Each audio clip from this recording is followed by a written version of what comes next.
Nah, kerajaan sorga itu miliknya saudara dan saya. Nah, pegangan sama ini. Pegangan sama apanya, Pak? Pegangan sama prinsipnya. Pegangan sama aturan-aturannya. Pegangan. Saya adalah seorang pelayan Tuhan yang gak apa-apa. Lihat orang Kristen punya asuransi, punya aset di sini, aset. Gak apa-apa banget. Tapi jangan pegangan sama itu semua. Ya, jangan pegangan. Karena in any seconds, dalam hitungan detik, apa saja bisa digoncang sama Tuhan. Karena cuma satu janji firman Tuhan yang tidak tergoncangkan. Kerajaan sorga.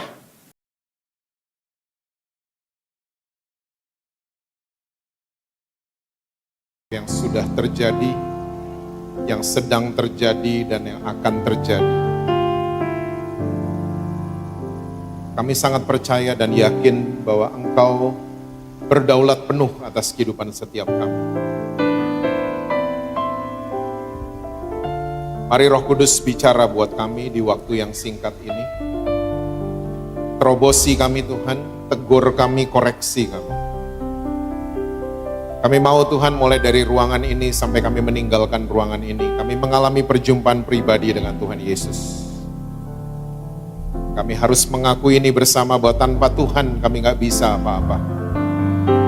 Oleh sebab itu kami butuh sama firman-Mu, kami butuh sama pribadi-Mu. Untuk menuntun kami untuk menjadi teman baik dalam kehidupan kami sehari-hari. Saat ini mari Roh Kudus Kau ambil alih. Pimpin setiap kami kepada segala kebenaran. Kami siap mendengar saat ini hanya di dalam satu nama yang berkuasa, yaitu nama Tuhan Yesus Kristus. Amin. Amin. Silahkan duduk.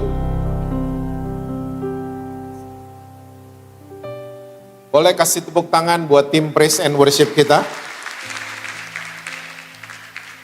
Shalom Bapak Ibu semua. Apa kabar? Semua masih merasa cantik dan ganteng-ganteng? Karena saudara kelihatan cantik dan ganteng dari atas ini. Amin. Semua sehat?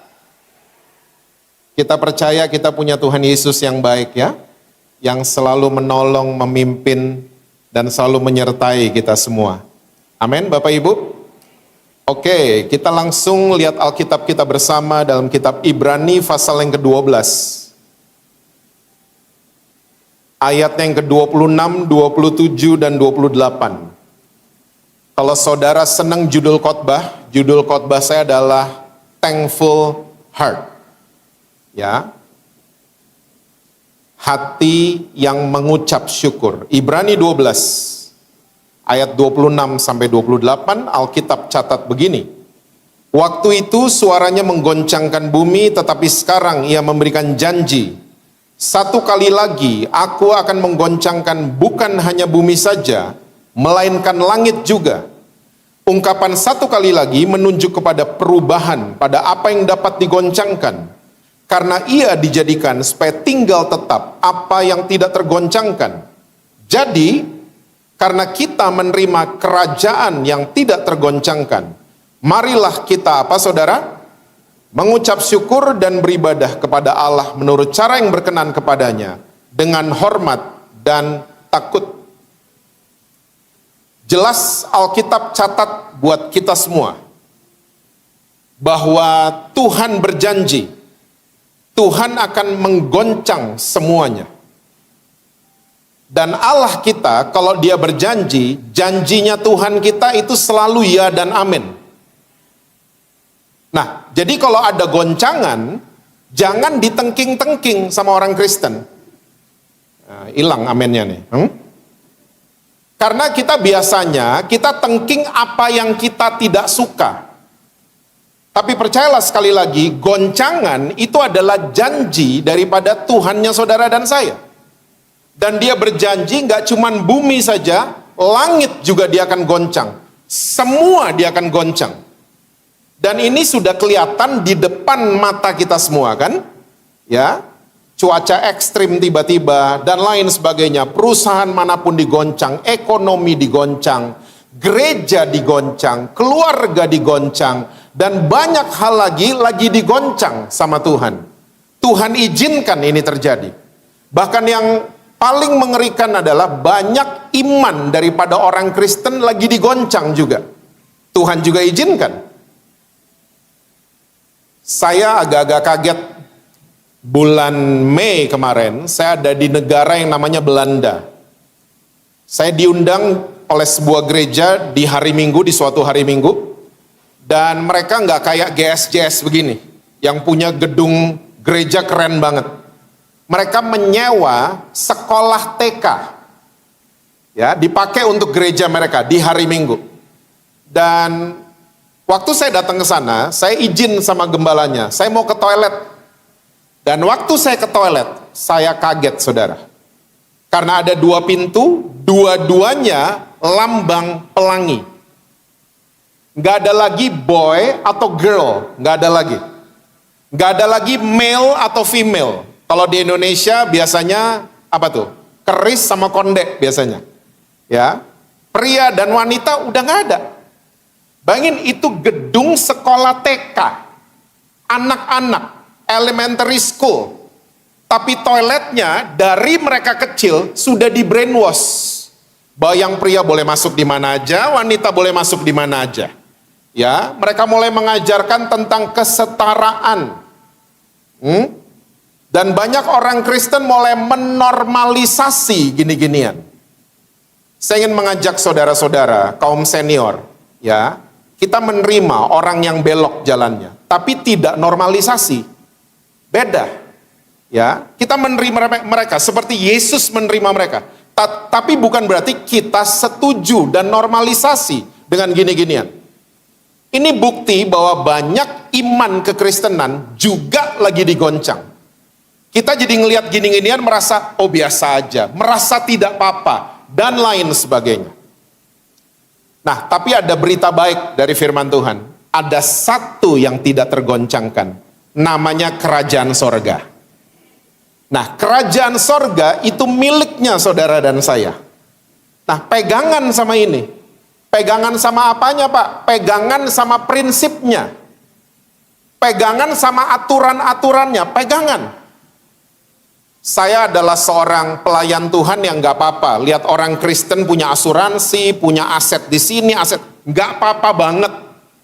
Tapi jangan pegangan sama itu semua. Ya. Jangan pegangan, karena in any seconds, dalam hitungan detik, apa saja bisa digoncang sama Tuhan. Karena cuma satu janji firman Tuhan yang tidak tergoncangkan, kerajaan sorga. Nah, saya mau saudara kita lihat lagi ayat 28, saya mau bacain sekali lagi buat saudara.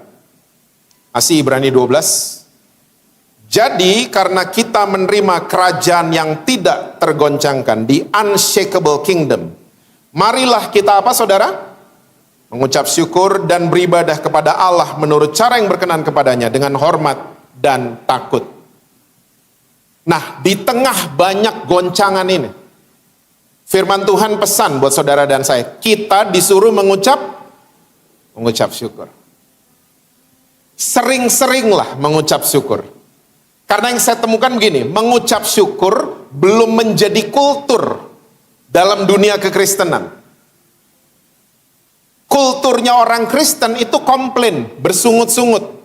Di GSJS senior nggak ada. Ya, adanya di GSJS junior, ya.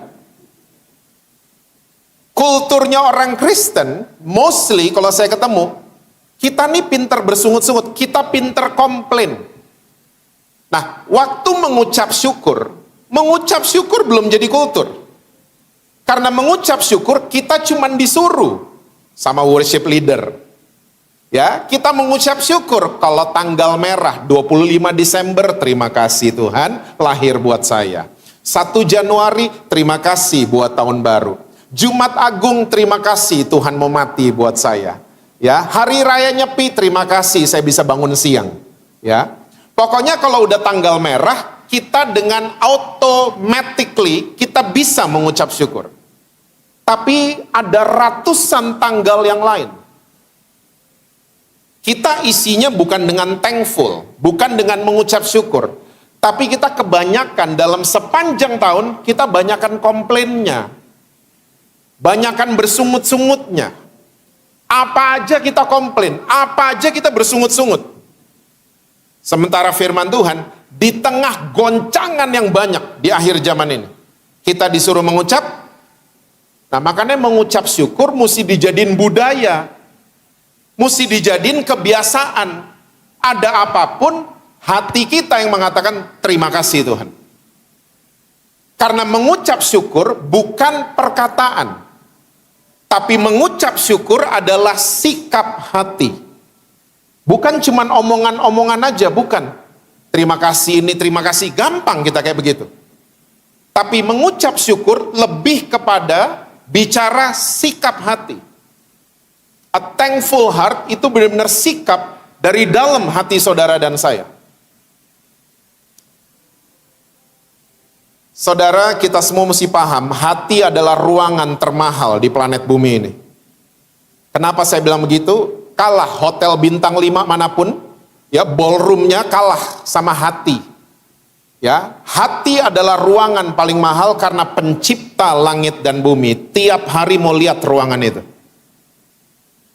Kalau ruangan yang namanya hati isinya komplain, bersungut-sungut, kita nggak akan ngalamin apa-apa, saudara. Makanya yang sekarang saya mau share buat saudara, ya, cara Yesus mengatasi masalah kritis. Saya ulang, cara Yesus mengatasi masalah kritis hanya dengan mengucap syukur.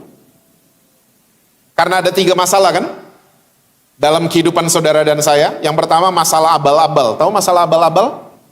ART mudik nggak kembali, itu abal-abal. Hah? Masalah sepele itu.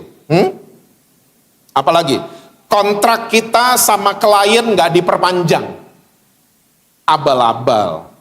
Abal-abal. Tapi lucunya banyak orang Kristen, sekali lagi, guys senior nih nggak ada. Banyak orang Kristen masalahnya masih level abal-abal, tapi tukang komplain. Tukang komplain. Terus yang kedua, masalah yang kita cari-cari sendiri. Ada kan? Pakai kredit card, uangnya nggak ada. Itu cari-cari sendiri namanya. Gangguin suami orang, gangguin istri orang. Itu cari-cari sendiri. Betul apa betul?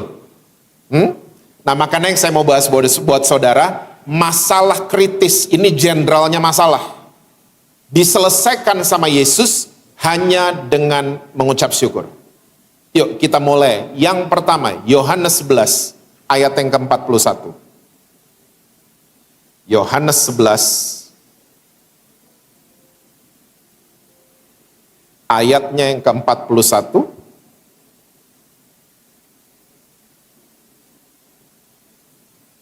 Saya suka ditanya sama banyak orang Kristen, kenapa Yesus menangis? Karena di Yohanes 11 ini satu-satunya cerita yang menceritakan tentang Yesus menangis. Banyak orang jawab sama saya, iya karena Lazarus meninggal, makanya Yesus nangis. Ini PR buat guys senior ya. Ya. Housework bahasa Belandanya. Oke, homework buat saudara-saudara. Nanti di rumah baca Yohanes 11 semuanya. Itu Yesus lagi on the way ke kotanya Lazarus.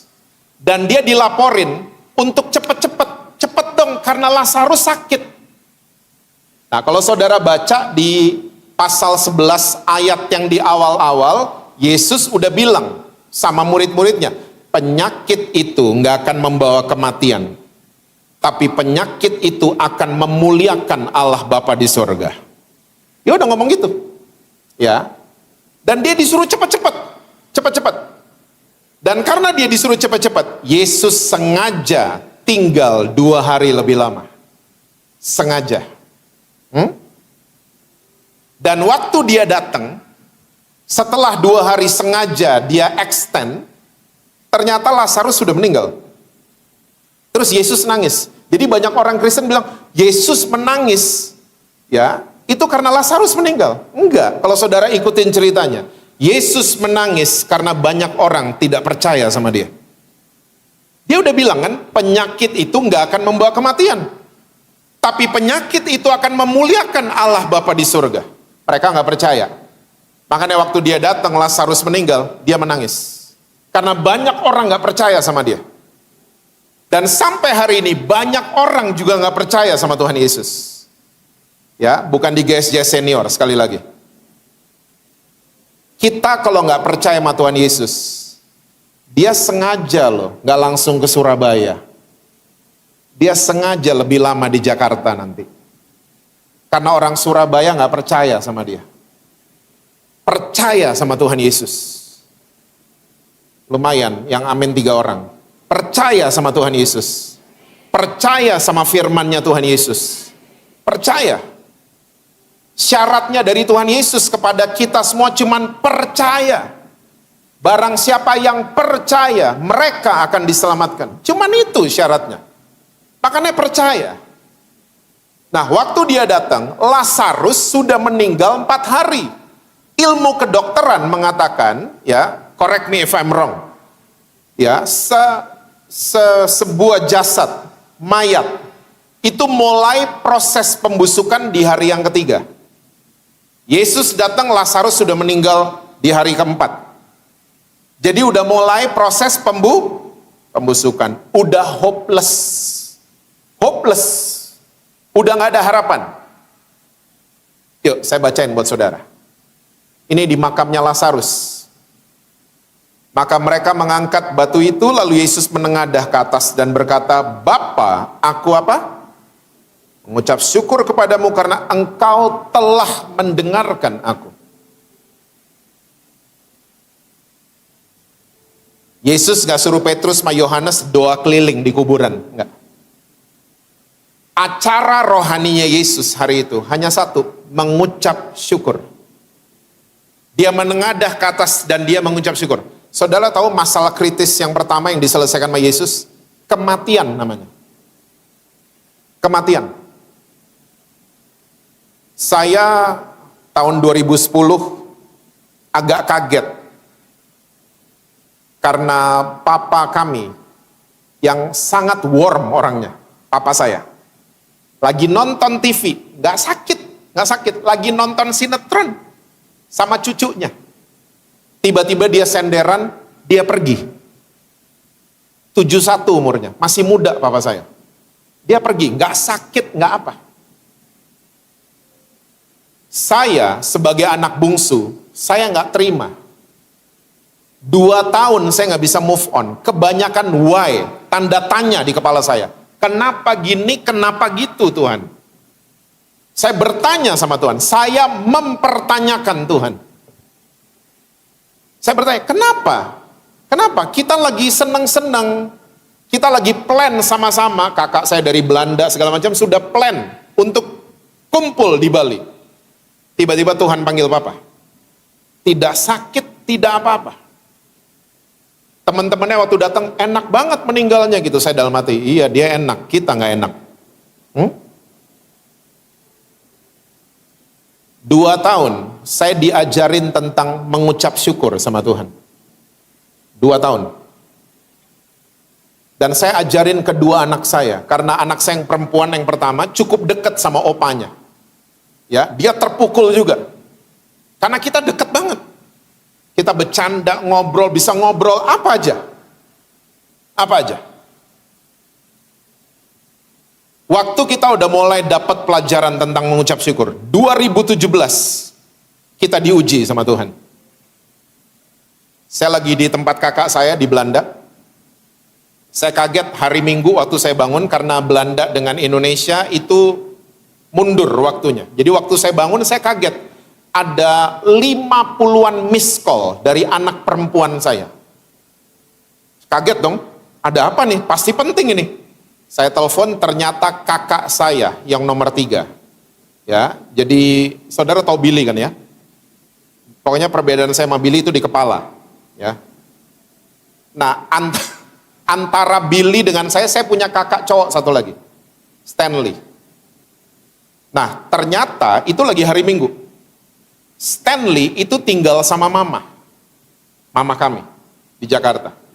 Dan waktu 2017 ini, anak saya yang perempuan ini masih kuliah di Bandung. Ya, dia datang hari Sabtu di rumah mama saya. Di rumah mama saya dia datang karena saya lagi nggak ada. Lalu hari Minggu pagi dia bilang begini, "Oma, aku ke gereja sore aja. Aku pengen tidur, capek." Ya, baru kuliah soalnya di Bandung. Mama saya bilang, "Ya udah, kamu di sini aja." Ternyata dia lagi leyeh-leyeh di kamar. Kamarnya diketok sama Om Stanley, kakak saya. Anak saya buka pintu, dia kaget, lihat keringet di kakak saya udah segede jagung semua. Kakak saya cuma bilang begini sama anak saya, dipanggilnya Biel. "Biel, dadanya Om Stanley perih banget." Anak saya yang perempuan, dia telepon siapapun, semua lagi nggak ada, semua lagi kebaktian. Itu hari Minggu soalnya. Mama saya lagi kebaktian, Om Billy lagi khotbah, saya lagi tidur. Ya, karena terpaut time zone, perbedaan waktu. Makanya dia miss call saya sampai berpuluh-puluh kali. Singkat cerita, kakak saya dibawa ke rumah sakit sama tetangga. Sampai di rumah sakit, kakak saya dinyatakan meninggal dunia. Serangan jantung. Anak saya telepon saya, "Dad, Om Stanley pass away." Saya kaget dong. "Hah?" Habis saya bangun itu, "Kok bisa? Serangan jantung, aku cuman berdua dia di rumah sakit." Dia ceritain semua kronologisnya. "Kok bisa?" Nggak tahu, mendadak. Dan dia lagi panik, saya cuman bilang sama anak saya, "Biel, yuk kita berdoa dulu. Dedi abis ini akan urus tiket kembali ke Indonesia." Dan nggak tahu kenapa anak saya yang perempuan, dia yang pimpin doa, saudara. Dan saya nggak akan pernah lupa. Kalimat pertama yang keluar dari mulutnya waktu dia berdoa, "Tuhan, kami mengucap syukur. Tuhan izinkan ini terjadi sama Om Stanley." Ya, bla bla bla bla bla, amin. Dah, tutup telepon, oke. Biel, nanti kabarin Dedi lagi. Saya langsung buka laptop, cari semua tiket yang langsung bisa pulang ke Jakarta. Kira-kira 10 menit, anak saya telepon lagi. "Dad, Om Stanley bangun." Saya bilang, "Kamu yang benar, mati atau hidup?" Saya sempat sebel sama anak saya. "Bener, Dad. Dokter baru bilang itu flatline-nya ada lagi detak jantungnya." Singkat cerita, akhirnya dokter menyarankan kakak saya dipasang ring. Dan dia keluar selamat hidup sampai hari ini. Sehat lagi. Dari peristiwa papa saya, ternyata saya dan anak saya, kita diajarin untuk mengucap kematian. Saya ngerti banget. Kematian tuh masalah kritis, nggak enak ditinggalin sama orang yang kita cintai. In my case, papa saya. Nggak enak banget, nggak terima. Tapi 2 tahun Tuhan ngajarin saya untuk mengucap syukur. Dan ternyata di ceritanya Lazarus sama, akhirnya Lazarus bangkit. Di tengah keadaan yang tidak ada harapan. Ya udah hopeless, udah busuk mayatnya. Tapi Yesus menyelesaikan kematian hanya dengan mengucap syukur.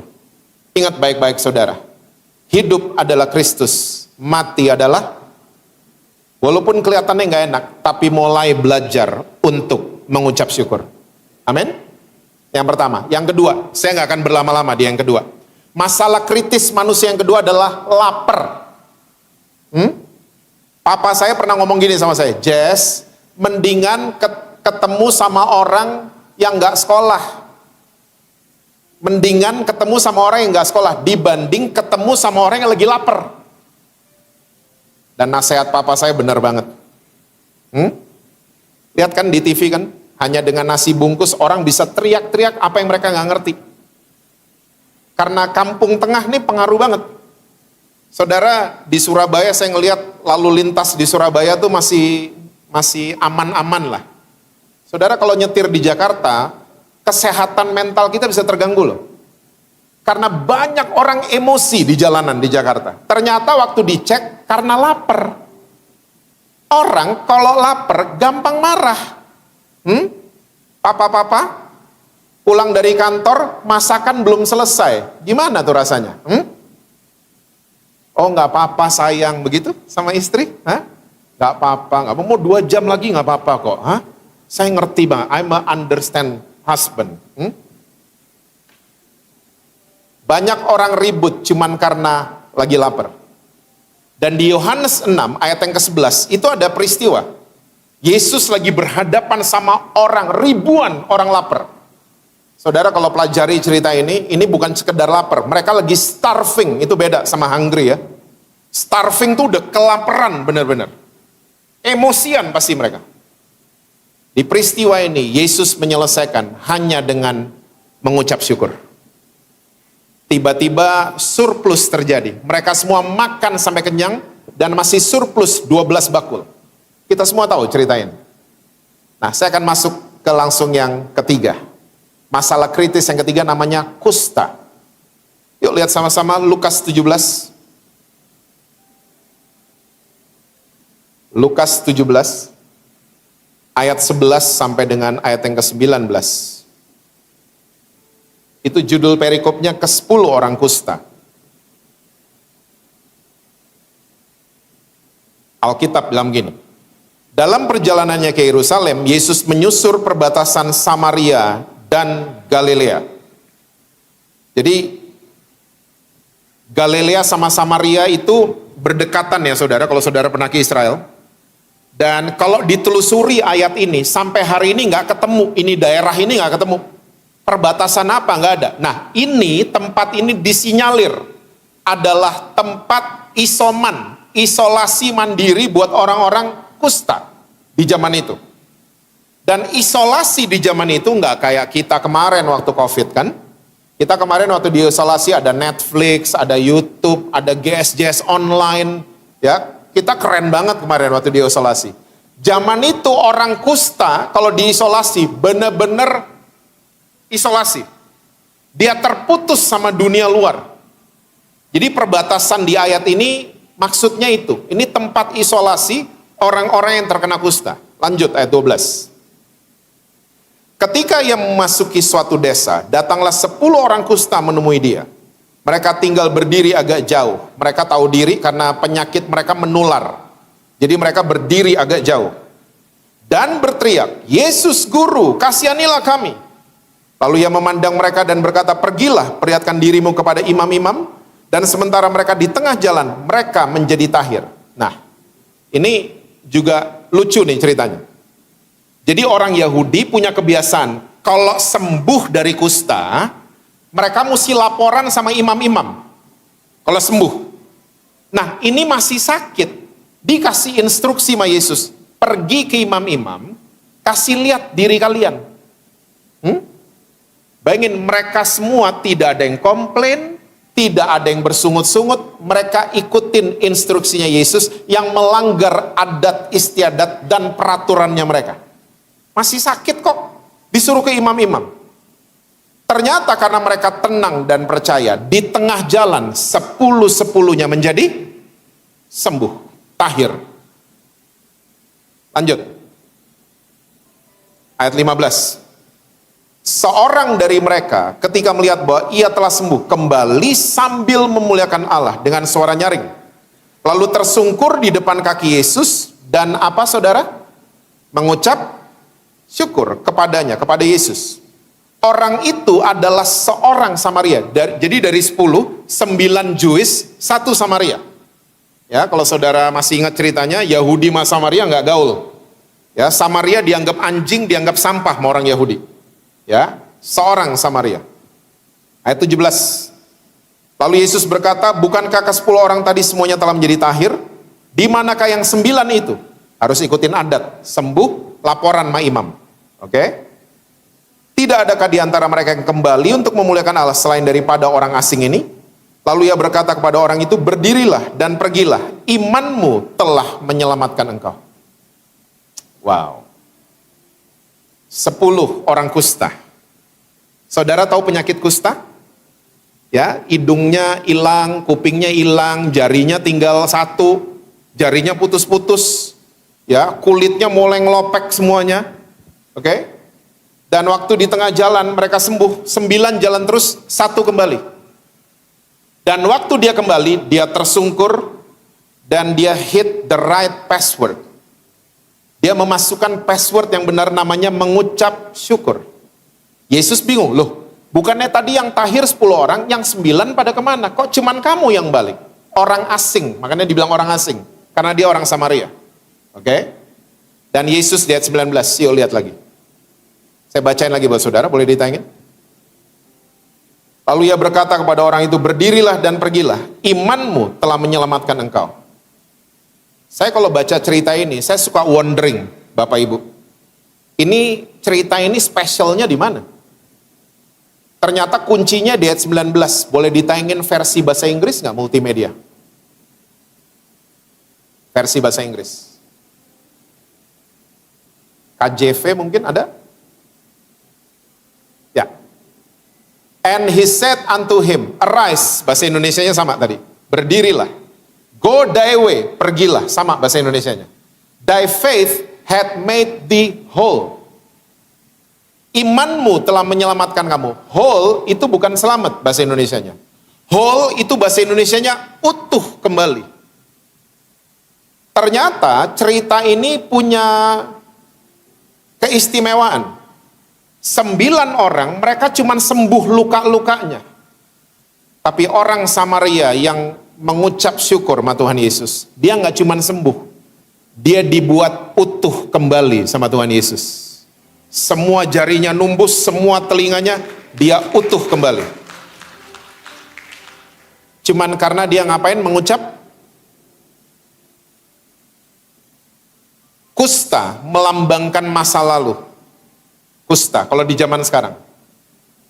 Dan saya mau katakan buat saudara, tidak ada kutuk keturunan di dalam Tuhan Yesus. Saya mau ulang sekali lagi. Tidak ada kutuk keturunan di dalam Tuhan Yesus. Gak ada. Gak ada. Jangan percaya sama kutuk keturunan. Ya, wah papa saya, opa saya jantungan semua, makanya saya kena serangan jantung. Jangan ngomong-ngomong kayak begitu. Ya. Opa oma saya semuanya cerai, makanya saya cerai juga. Cerai aja belum padahal. Kita menganggap, kita percaya ada kutuk keturunan. Sekali lagi, tidak ada kutuk keturunan di dalam Tuhan Yesus, karena semua kutuk sudah diselesaikan dengan sempurna di atas kayu salib. Gak ada kutuk keturunan. Tugas saudara dan saya hari ini adalah mengucap syukur. Kita punya pengalaman yang menyenangkan dan kita punya pengalaman yang menyakitkan. Mengucap syukur sama dua-duanya. Kita diizinkan sakit hati supaya hari ini kita jadi orang yang kuat. Saya ulang, kita diizinkan sama Tuhan mengalami sakit hati. Hari ini ternyata kita jadi kuat. Kita diizinkan sama Tuhan dibohongin sama orang 5 tahun lalu. Ternyata hari ini kita lebih pinter. Semua yang Tuhan izinkan terjadi, maksudnya Tuhan untuk kebaikan untuk saudara dan saya. Pengalaman yang menyenangkan dan menyakitkan, ucapkan syukur sama Tuhan. Ucapkan syukur. Mungkin ada bekas-bekasnya, karena kita jarang mengucap syukur. Ya, muka kita jadi cemberut terus, muka kita jadi murung terus, karena banyak yang menyakitkan di masa lalu. Coba mulai mengucap syukur. Tuhan terima kasih, saya pernah alamin itu. Tuhan terima kasih. Jangan pernah malu ngomong sama Tuhan. Tuhan terima kasih, anak saya harus lewatin ini hal yang gak enak. Mengucap syukur aja. Mengucap syukur. Saya percaya nama baik saudara, keadaan saudara bisa dibuat utuh kembali sama Tuhan Yesus. Amin saudara. Kasih tepuk tangan yang luar biasa buat Tuhan Yesus. Jadikan mengucap syukur itu kultur. Budayanya kita. Ada apa-apa boleh sebel, boleh marah, tapi hati bilang, Tuhan saya mengucap syukur, Tuhan izinkan ini terjadi. Karena semua Tuhan yang mengendalikan saudara. Semua yang kita alami itu di bawah kedaulatannya Tuhan. Tuhan itu CCTV yang gak pernah miss sama saudara dan saya. Manusia bisa ketiduran, security bisa ketiduran. Tuhan tuh gak pernah. 24 jam, 7 hari dalam seminggu, dia liatin saudara dan saya. Dia selalu aware sama saudara dan saya. Ya, so mulailah mengucap syukur. Mulailah tinggalkan semua bersungut-sungutnya kita, komplainnya kita. Quotes terakhir buat saudara, ingat baik-baik. Daripada kita komplain duri punya bunga ros, mendingan kita mengucap syukur karena bunga ros ada durinya. Amin. Daripada ini bunga ada durinya, daripada gitu, ya mendingan kita mengucap syukur. Terima kasih Tuhan, ada duri-duri dalam kehidupan saya. Tapi saya percaya di ujung jalan, walaupun banyak duri di tengah perjalanan saya, tapi saya percaya di ujung jalan ada kemenangan yang menyambut saya. Ada pemulihan yang menyambut saya. Ada mujizat yang menyambut saya. Di sepanjang perjalanan selalu ucapkan syukur sama Tuhan Yesus kita. Tuhan berkati saudara-saudara semua. Selalu sukses, sehat selalu, cantik selalu, ganteng selalu, dan rekening bank selalu penuh buat saudara-saudara. Wah, kencang kalau gini-ginian ya.